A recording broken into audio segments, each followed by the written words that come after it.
Em abril do ano passado, logo após a alegre notícia de que a igreja havia adquirido o templo de Kirtland, o presidente Nelson nos convidou a estudar a oração dedicatória do templo de Kirtland, registrada na seção 109 de Doutrina e Convênios.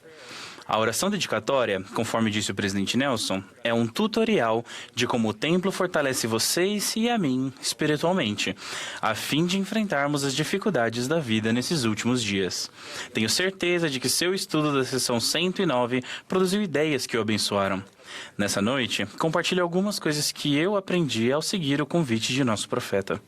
O caminho de paz pelo qual o meu estudo me conduziu me fez lembrar de que o Senhor é misericordioso e que o plano de salvação estabelecido por nosso Pai Celestial é realmente um plano de misericórdia.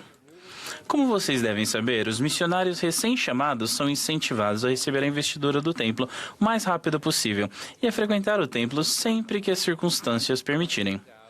Depois de receberem a investidura, eles também podem servir como oficiantes antes de começarem o trabalho missionário. Passar um tempo no templo antes de entrar no CTM pode ser uma bênção maravilhosa para os novos missionários, à medida que aprendem mais sobre os convênios do templo antes de compartilhar as bênçãos desses convênios com o mundo. Mas ao estudar a seção 109, aprendi que no templo Deus capacita os novos missionários. Na verdade, todos nós, de uma maneira adicional e sagrada. Na oração dedicatória, dada por revelação, Joseph orou para que quando teus servos saírem de tua casa, para prestar testemunho de teu nome, o coração de todos os povos seria abrandado, tanto os grandes da terra, quanto todos os pobres, os necessitados e os aflitos. Ele orou para que seus preconceitos cedam diante da verdade e teu povo obtenha favor aos olhos de todos, para que todos os confins da terra saibam que nós, teus servos, ouvimos a tua voz e que tu nos enviaste. Essas são belas promessas para o missionário recém-chamado. Fazer com que os preconceitos cedam diante da verdade, obter favor aos olhos de todos e fazer com que o mundo saiba que ele foi enviado pelo Senhor. Cada um de nós, certamente, precisa dessas mesmas bênçãos. Que bênção seria se os corações fossem abrandados ao interagirmos com nossos vizinhos e colegas de trabalho?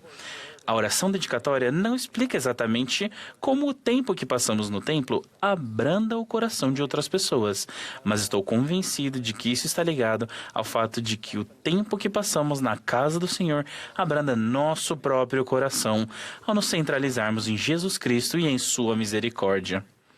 Ao estudar a oração dedicatória do templo de Kirtland, também fiquei impressionado com o fato de Joseph ter suplicado repetidas vezes por misericórdia para os membros da igreja, para os inimigos da igreja, para os líderes do país, para as nações da terra e de maneira muito pessoal. Ele implorou ao Senhor que se lembrasse dele e tivesse misericórdia de sua amada Emma e de seus filhos. Imagino como Joseph deve ter se sentido quando, uma semana depois, no dia de Páscoa, em 3 de abril de 1836, no templo de Kirtland, o Salvador apareceu a ele e a Oliver Cowdery. E conforme registrada na seção 110 de Doutrina e Convênios, disse: aceitei esta casa, e meu nome aqui estará, e manifestar-me-ei a meu povo com misericórdia nesta casa. Essa promessa de misericórdia deve ter tido um significado especial para Joseph. E como o presidente Nelson ensinou em abril passado, essa promessa também aplica-se hoje a todos os templos dedicados. Há muitas maneiras pelas quais cada um de nós pode encontrar misericórdia na casa do Senhor. Isso tem sido verdade desde que o Senhor ordenou a Israel que construísse um tabernáculo e colocasse em seu centro o propiciatório. No templo, encontramos misericórdia nos convênios que fazemos.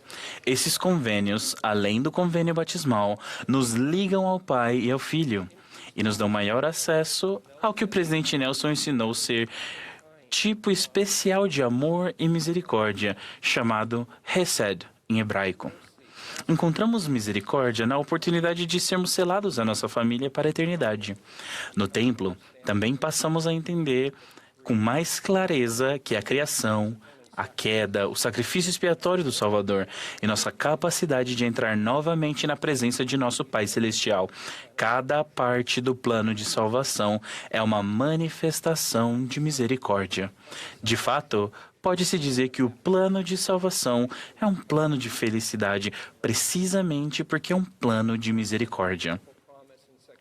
Sou grato pela bela promessa na seção 110 de que o Senhor irá se manifestar com misericórdia em seus templos. Também sou grato pelo que ela revela sobre como o Senhor se manifestará em misericórdia sempre que nós, como Joseph, implorarmos por misericórdia.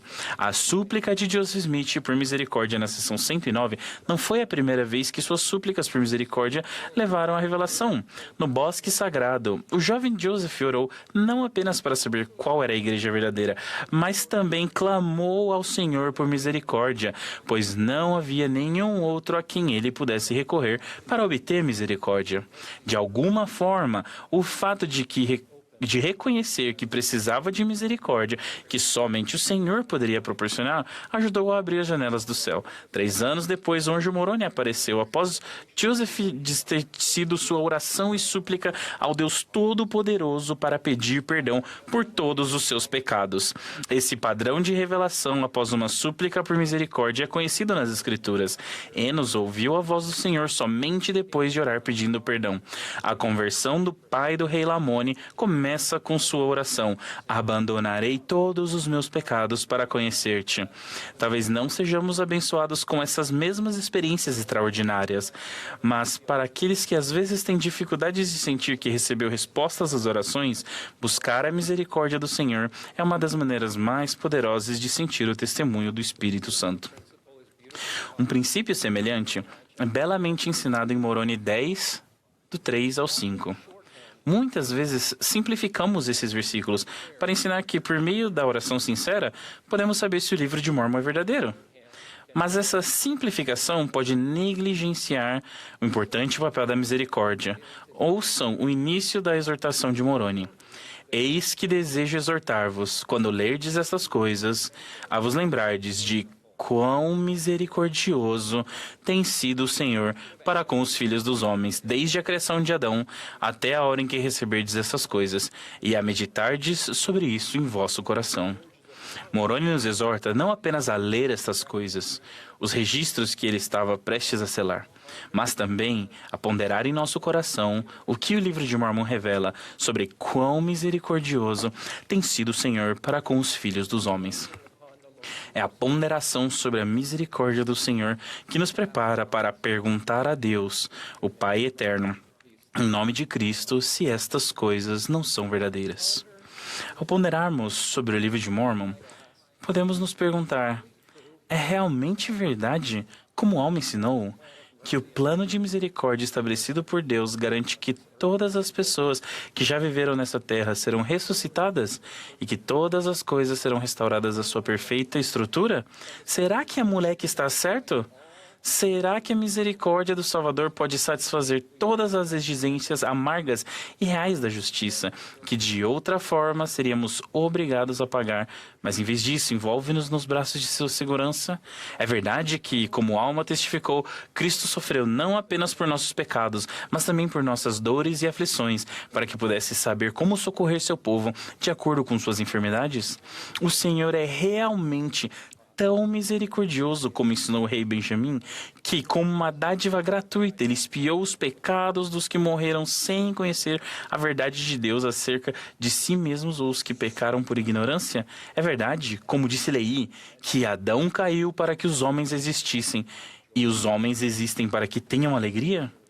É realmente verdade, como Abinadi testificou, citando Isaías, que Jesus Cristo foi ferido pelas nossas transgressões, moído pelas nossas iniquidades. O castigo de nossa paz estava sobre ele, e pelas suas feridas somos curados?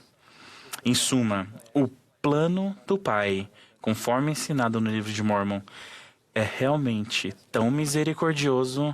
Testifico que sim. E que os ensinamentos sobre misericórdia no livro de Mórmon são verdadeiros e nos trazem paz e esperança. Ainda assim, imagino que alguns podem ter dificuldades, apesar de sua fidelidade à leitura e às orações, para cumprir a promessa feita por Moroni de que o Pai Celestial manifestará a verdade delas pelo poder do Espírito Santo. Conheço essa batalha porque a vivenciei. Há muitos anos, quando minhas primeiras leituras do livro de Mormon não produziram uma resposta imediata e clara às minhas orações. Se estiverem com dificuldades, convido-os a seguir o conselho de Moroni e refletir sobre as muitas maneiras pelas quais o livro de Mormon ensina quão misericordioso tem sido o Senhor para com os filhos dos homens.